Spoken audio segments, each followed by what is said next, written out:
Tingnan ninyo yung nangyari sa mga senador ni Digong. Natapos din yung kanilang pag-ari-ari sa Senado. Parang tinamaan ng kidlat mga kababayan si Chis Escudero. Ay, hindi pala dalawa. Apat pala. Si Jingo Estrada, napalitan bilang Senate President Pro Tempore. Tinake over ni Ping. Ang korupsyon sa Ghost Flood Control Projects ay nasa House of Representatives. Ayon sa investigasyon ng Senate Blue Ribbon Committee. Pero bakit ang Senate President ang pinalitan? Blue Ribbon Committee, yung mga ibinulgar ng mag-asawang Diskaya na mga pangalan ng mga congressmen, dapat na niya may resibo. Hindi yung statement lang niya, may resibo. Ipakita niya yung ledger, ipakita niya yung money. Ontiveros declined Blue Ribbon chairmanship, sabi po ni Soto. Tinanong daw nila kung gusto niya Risa pero nag-decline. Nagbabagang mga balita at pagtalakay sa mga isyu ng lipunan. Bulsa! Opinyon, banat at paglalantad sa katotohanan. Bulsa! What you see is what you get. You decide. Sila po mga kababayan, si Dante Maravillas. Dito muna tayo sa ating podcast, Life with Dante M. Pag-usapan natin yung buhay-buhay ng mga kurakot sa gobyerno. Hindi para tularan, kundi magsilbing leksyon sa atin. Mapulutan ng aral. Ang paggawa mga kababayan ng kasamaan, pagmamalabis, may katapusan. Tingnan ninyo yung nangyari sa mga senador ni Digong. Natapos din yung kanilang pag-ari-ari sa Senado. Parang tinamaan ng kidlat mga kababayan si Chis Escudero. Pati si Marcoleta mga kababayan. Na forthwith yung dalawa. Ay, hindi pala dalawa. Apat pala. Si Jingo Estrada, napalitan bilang Senate President Pro Tempore. Tinake over ni Ping Lacson mismo. Pati si Marcoleta, mga kababayan. Tinake over din ni Ping Lacson yung Senate Blue Ribbon Committee. Si Joel Villanueva, tinake over din ni Mig Zubiri. So, amanos na po. Yan ang buhay, mga kababayan. By the way, ngayong araw na to pala, i-update ko muna kayo sa Congress. Ongoing din yung investigation. Committee on Public Accounts, Public Works, and Good Government, Public Accountability. Present si Kwampo, si Vico Soto. Ayan, si Vico Soto. Present. Anyway, nagsisimula pa lang. Mamaya na lang natin ibigay sa inyo yung mga pinag-uusapan dyan at ma-discuss natin po. Ma-analyze natin para mabigyan natin ng direksyon yung kwento. May tama natin yung narrative. Kasi ang daming mga propaganda po. Ito siya, si Vico Soto. Sabi dito sa report ng ABS-CBN, former Bulacan Assistant District Engineer Bryce Hernandez is at the House of Representatives for the resumption of the Infra Committee's probe into anomalies in flood control projects. Ayan o. Tapos dumating na rin si Vico Soto. So dito muna tayo mga kababayan sa nangyari kahapon. Ang daming nangyari kahapon sa Senado. Parang sinukluban ng langit at lupa yung mga Duterte Senator. Galit na galit yung mga Duterte Senators, pati mga DDS vloggers. Yan, sabi ni Bato de la Rosa, ang korupsyon sa Ghost Flood Control Projects ay nasa House of Representatives. Ayon sa investigasyon ng Senate Blue Ribbon Committee. Pero bakit ang Senate President ang pinalitan? Sino bang pumalit? Di ba mga kasamaan mo rin na dati mong mga kaalyado noon? Wala mang kinalaman sa leadership change. Yung Kongreso, walang power to influence the Senate leadership at maging yung ating Pangulong Bongbong Marcos. Yung ating Pangulong Bongbong busy sa kanyang trabaho nandun sa Cambodia. Alangan man nag-influence yung ating Pangulo, syempre yun ang duda ninyo. Hindi man natin maalis ang pagduda ninyo, kaya lang wala man kayong resibo. Kasi unang-una, yung mga sumama, yung 15 pumirma para palitan si Chis Escudero, dati ninyong mga kasama. Ang ibig sabihin, may realization sa mga senador. Na-realize nila, nalata nila na yung Senado ginagamit sa politika. Lalo itong mga investigasyon na ginagawa ng Senate Blue Ribbon Committee. Kaya pati si Marcoleta, tinanggal bilang chairman ng Senate Blue Ribbon Committee. Malinaw doon sa mga pagtatanong. Sirang-sira na yung imahe ng Senado. Una doon sa impeachment trial, sana.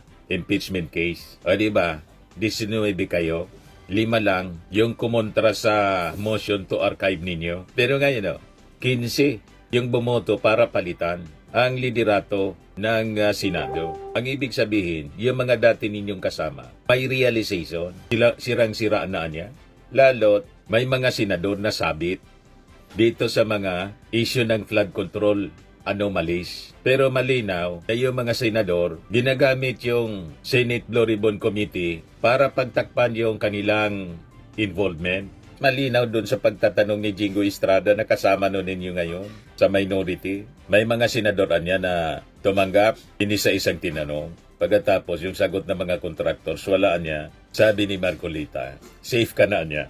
You see? So alatado na whitewash, selective mga kababayan, yung investigasyon na ginagawa ng Senate Blue Ribbon Committee ng agenda, i-cover up yung mga kaalyado.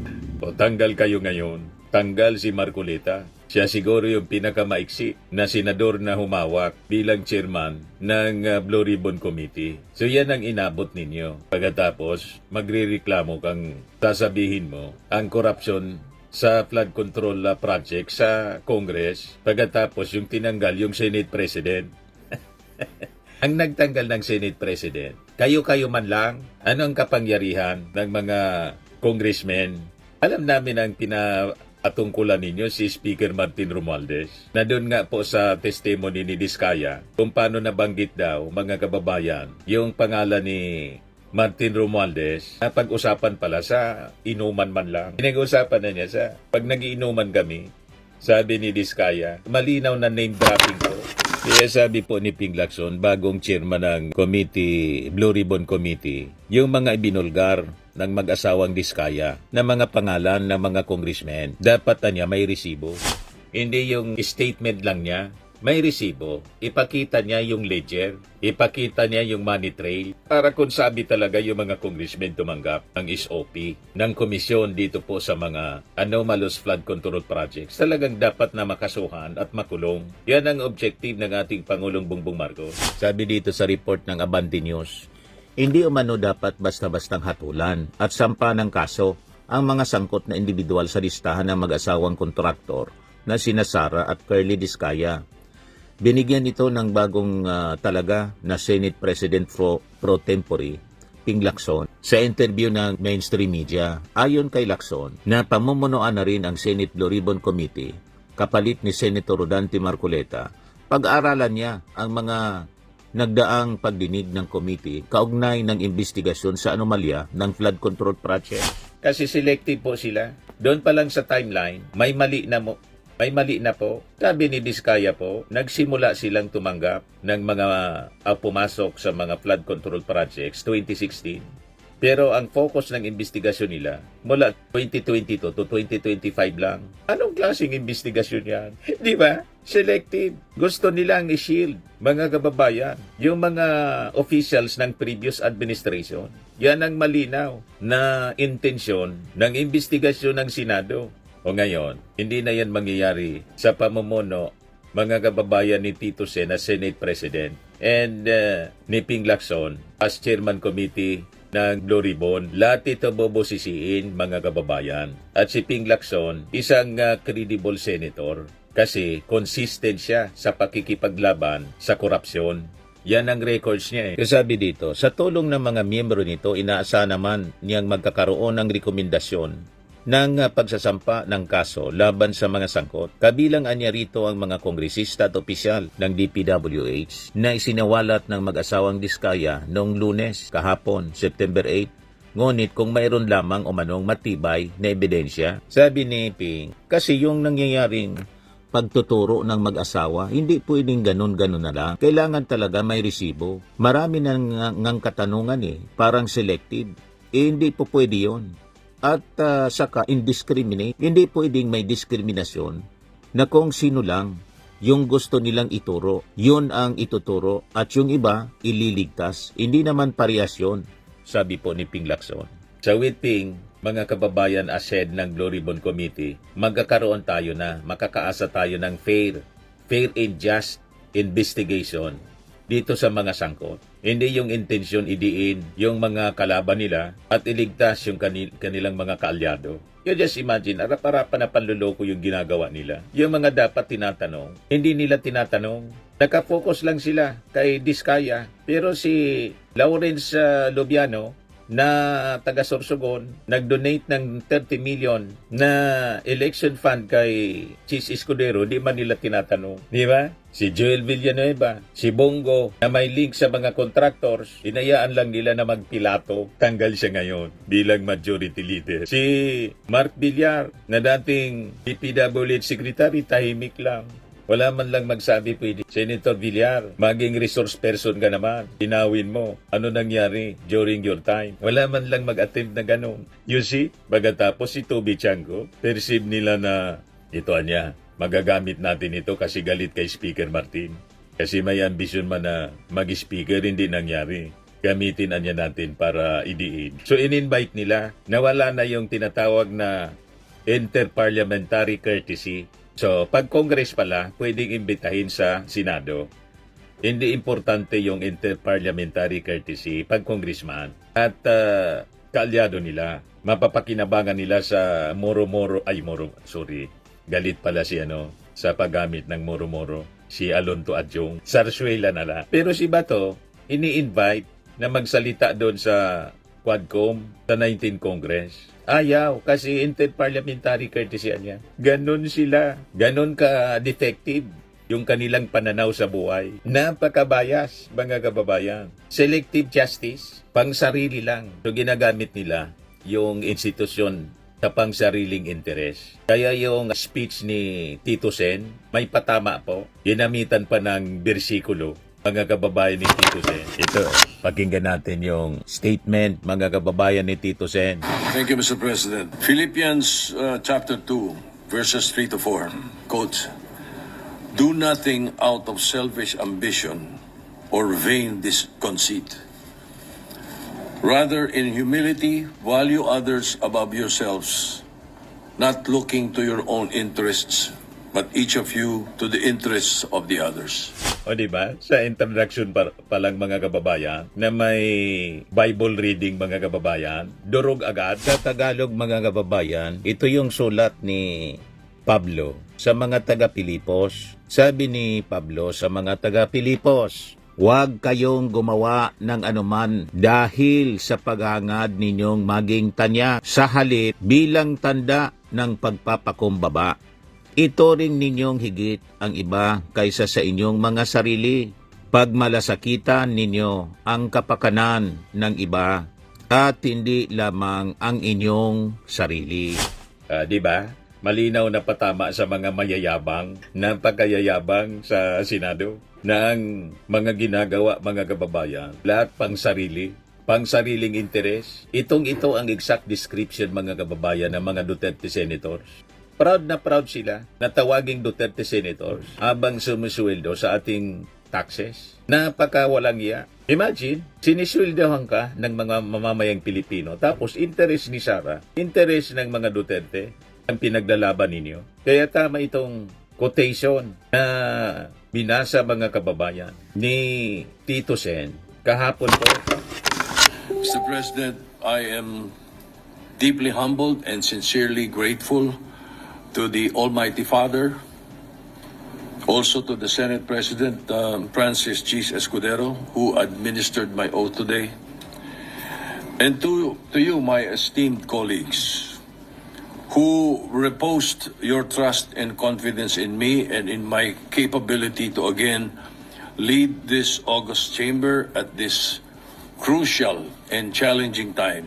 Talagang tama yung lagi nating kino-quote, mga kababayan, sa Bible. He who humbles himself shall be exalted, and he who exalts himself shall be humbled. At tingnan ninyo si Tito Sen. Hindi siya mayabang. Pag magsalita po, wala kang makikitang yabang sa kanyang mga pananalita. Yung tama lang. O tingnan ninyo, siya po ang longest serving senator. Elected 5 times. Yan. Senate President Soto, longest serving senator in history, elected 5 times. Our people are enraged of corruption. Corruption that is now seen, heard, and felt by the Filipinos more than ever. The failed flood control projects that's supposed to protect the lives, livelihood, and properties of our countrymen. The dilapidated classrooms for our students, and the lack of quality farm-to-market roads to aid our farmers, all are engulfed in corruption, hindering the progress of the nation as a whole.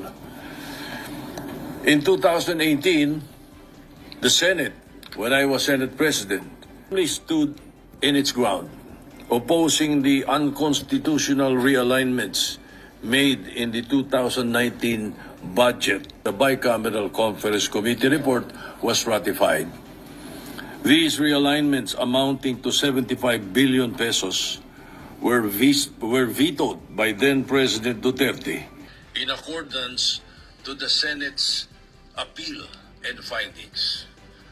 Also, the funding of the free tertiary education, which triggered the law of Senator Pam Aquino and the others, is the result of the strict scrutiny of the budget by Senator Pampilo Lacson, where he found some floating budget amounting to 8.3 billion pesos in 2017.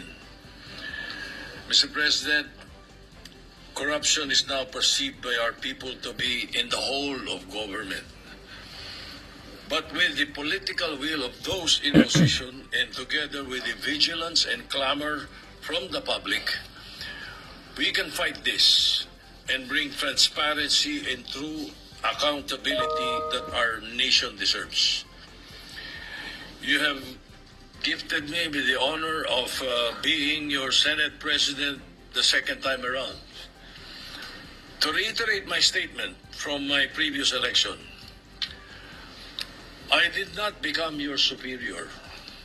I am simply a presider of your session. I am your listener, your advisor if you so desire, your enabler for anything within my power to do so. I am primus inter pares, or first among equals, but among equals. In 1 Peter chapter 5, verses 2 and 3, and I quote, "Be shepherds of God's flock that is under your care, watching over them, not because you must, but because you are willing, as God wants you to be, not pursuing dishonest gain, but eager to serve, not lording it over those entrusted to you, but by being examples of the flock." End of quote. So as I said before, Magandang I will do ehemplo, everything hindi in my tulad ni capacity si to Escudero. ensure Hindi that magandang this Senate ehemplo will kahit remain kababayan ko. cooperative, but independent, balanced, transparent, and sincere. Thus, I am guided by Proverbs 3. In everything you do, put God first, Correct. and He will direct you and crown your efforts with success. Allow me to also thank my family, especially my wife Helen, for her unconditional love and unwavering support. Dala ko po ang aral mula sa aking mga magulang at mga ninuno na nauna rito magsilbi sa bayan dito sa Senado. Maraming salamat sa Panginoon Diyos at dasal ko ang patuloy niyang proteksyon at gabay sa ating institusyon at sa ating bansa. Thank you very much, Mr. President, my esteemed colleagues. Thank you. So with Tito Sen bilang Senate President, mababalik na po ang tiwala uli ng mga mamamayang Pilipino sa Senado. Na nawala yung trust, bumagsak po yung trust rating ng Senado, nilampasan pa ng Congress. You see? Dahil sa kagagawan po ng aming kababayan na si Chis Escudero, sumama ang tingin ng ating mga mamamayang Pilipino sa Senado, the last bastion of democracy, naging tuta ng mga Duterte. You see? In words, ang daming sabit. At tayo'y natutuwa na pati si Joel Villanueva, mga kababayan, na laging nagko-quote ng bersikulo sa Bible na hindi man isinasabuhay, ay natanggal din, napalitan ni Ping Lacson o ni Mig Zubiri. Si Ping Lacson pala, pinalitan si Jinggoy, Senate President pro tempore, pagkatapos si Marcoleta as chairman committee ng Blue Ribbon. Si Risa Ontiveros, sabi ni Tito Sen, nag-decline daw. Inoffer siguro sa kanya. Ontiveros declined Blue Ribbon chairmanship, sabi po ni Soto. Tinanong daw nila kung gusto niya Risa pero nag-decline. She herself said no. So Senator Ping Lacson was eventually picked to replace Senator Rodante Marcoleta as Blue Ribbon chair, sabi po ni Tito Sen. So aside from Ontiveros pala, sina Kiko Pangilinan and Pia Cayetano were seriously considered for the post. Most of them, sabi niya, especially Risa, said Senator Lacson would definitely fit the bill, so to speak. Kasi si Lacson may investigative prowess siya, background and experience to lead the Blue Ribbon. Tama po. Dating general, well-trained sa pag-imbestiga mga kababayan si Ping Lacson. At bilang general at naging PNP chief, siyempre, astig ang dating. Hindi mo pwedeng basta pwedeng banggain si Ping Lacson. Malawak ang network, mga kababayan, sa intelligence community, and sa military ni Ping Lacson. Kaya kung may mga gusto magplano na tumbahin si Ping Lacson dahil sa mga anomalies na to involving billions of public funds, hindi titiklop sigurado si Ping Lacson. Napaka seryosong isyong ito, mga kababayan, sa flood control project. Galit na galit yung mga DDS. Galit ako, sabi ni Banat Bay. Binuking ang mastermind tapos tatanggalin si SP Escudero para maalis si Marcoleta. May mga kasama nila na Senado yung tumanggal kay Escudero at saka kay Marcoleta. Dati niyang mga kasama sa majority. O ngayon, minority na sila. Bilog ang mundo eh. Minsan nasa ibabaw, minsan nasa ilalim. O ngayon, nasa ilalim na rin kayo. At malamang sa malamang, dire-diretso na ang paglubog hanggang 2028. Di ba? Iyakan kayo ngayon. Yan ang buhay eh. Bilog ang mundo. Huwag nakakasiguro. O noon, talon-talon kayo sa tuwa. Sinashare yung impeachment complaint laban kay Sara. Malamang ma-revive agad. Para na ninyo kasing pag-ari yung Senado. Yung institusyon ng Senado. Sinalaula na ninyo. O ngayon, na-realize na mga senador. Hindi na niya ito tama. Damay-damay na to. Tinira na niya nitong mga Duterte senators. Tapos tayo, damay. Hindi maaari. O ngayon, siyam na lang sila doon, mga kababayan. Ito yung mga 15 senators. Pati nga yung si magkapatid na Bilyaro, sumama na. Alam na kung ano ang intensyon nito para wag siguro maungkat yung involvement niya. Malamang hindi siya santuin ni Ping Lacson. Independent mag-isip yun. Walang pakiyaw kung sino masagasaan si Ping Lacson. Pero malamang yun ang intensyon ni Mark Villar. Pati ni Camille Villar. Ito yung mga Duterte senators na natira, mga kababayan. Siyam sila. Kasama si Amy Marco. Ngayon, si Engineer Bryce Hernandez, Erickson Hernandez, yung iniimbestigahan kahapon sa Senate Committee ni Marcoleta, nakiusap ngayon sa Congress. Pwede po ba wag nyo na akong ibalik sa Senate kasi may mga involved pong senador dito. Hindi ko alam ang magiging kapalaran ko pag binalik niyo ako doon. Nakita na ninyo. Sabi natin, selective. Mga kababayan, yung investigasyon ng Senado at pamumuno po ni Marcoleta sa Senate Blue Ribbon Committee. Yan sabi dito sa report ng Impact Leadership.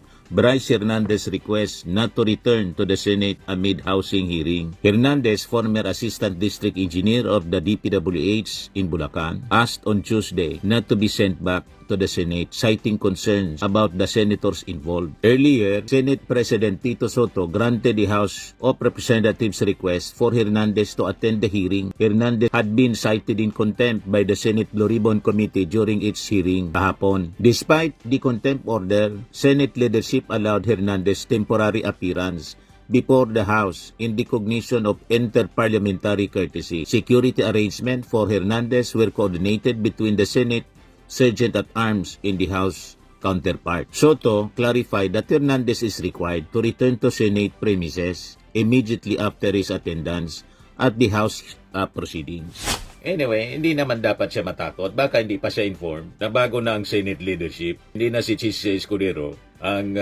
Senate President, hindi na rin si Marcoleta ang Blue Ribbon Committee Chairman. Anyway, yan lang po mga kababayan. At least matitino na po ang leadership ng Senado ngayon. Baka bumalik yung tiwala ng mga tao. Tataas ang ratings uli ng Senado pag rinivive ni Tito Sen, mga kababayan, yung impeachment case laban kay Sara Duterte. Kasi 85% sa ating mga mamamayang Pilipino ang nagsabi gusto nila sumalang sa trial si Sara Duterte. So that's it mga kababayan. Kung hindi pa po kayo nakasubscribe dito sa ating podcast, Life with Dante M, click subscribe po ninyo. Lagi nating tatandaan, sa buhay po, you become what you believe. Bye-bye. Ito naman po, Firmax Firming and Lifting Cream, pinapahid po sa mga pulses in affected area. Mainam po sa paninigas ng mga kaso-kasuan. Ito naman po, Automax Radiant Serum. Sa mukha naman yung application, anti-aging po siya. You will look 10 years younger than your age. Sa mga cancer patients naman po, baka lang gusto ninyo itong itry. Neng siya red mixed fruit drink. Hindi mo po siya gamot, food supplement siya. Kaya lang, gawa siya mga kababayan sa goji berry. Yung goji berry, may anti-cancer properties. O ngayon, yung mga inquiries ninyo, dumiritso na lang kayo sa aming messenger sa Facebook para masagot namin agad. Ayos pa? Ayos na ayos niya, Mr. Maravilla. But anyway, ito po pala yung aming bagong product na binibenta online. I am worldwide amazing pure organic barley powdered drink mix from Australia. Negosyo to ng aking anak na architect entrepreneur Riz Maravillas. Ayan po. Kontakin na lang po ninyo siya, Riz Maravillas on Facebook. Ang mga health benefits niya, boost immunity, improves digestion, enhance energy levels, packed with antioxidants, prevent cancer. Sa mga nagana po ng malinis and spacious fitness gym, pumunta lang po kayo sa aming Colossal Fitness Gym. May Grab ka rental din po kami. Ito naman po yung bago naming product na binibenta online. Eye Glow Serum, whitening po siya. Tingnan ninyo yung epekto sa aking anak na architect before and now. Yung mga inquiries po ninyo, dumiretso na lang kayo sa kanyang Facebook account, Riz Maravillas.